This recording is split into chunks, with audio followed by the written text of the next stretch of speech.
All right, so to recap this video on conflict resolution, what is conflict? It's a charged emotional disagreement or physical disagreement of contradicting ideas or opinions.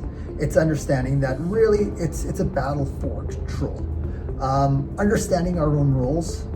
We all have a role and a responsibility when it comes to any form of conflict. We all play a participating role in the conflict, even including walking away from such a situation, but we all have our own responsibilities, our own roles that ultimately we are 100% over control of, and it's the only thing that we've got 100% control over.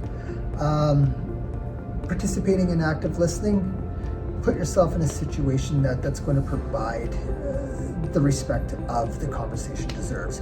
Have a quiet, calm space, remove yourself from chaos, and at the same point, shut down background apps and give your 100% of yourself when it comes to being able to listen to another person speak. Absolutely. And then wrapping it up with, why people fail in terms of active listening, okay? Sometimes that other party or other group just really doesn't want the conflict solved. They want to push their agenda. They want to be that bully, or we haven't set up that environment or that set of parameters as to how we're going to deal with this conflict in a positive way. We also, in this segment, looked at our triggers, our personal triggers, the traumas, the other areas that person on the other side of the conflict may or may not be dealing with, and how those triggers will affect our ability to make, have and create good decisions. And then there's the biases that each party or each group comes into the conflict with. So understanding all of these external factors when we're looking at the conflict, moving through the conflict. And then we looked at the role of empathy along the spectrum. So when is it important to have augmented empathy?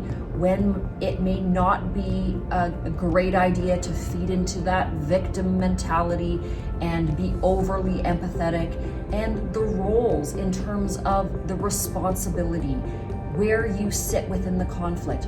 What is your role? How are you in terms of the leadership or the intelligent factor?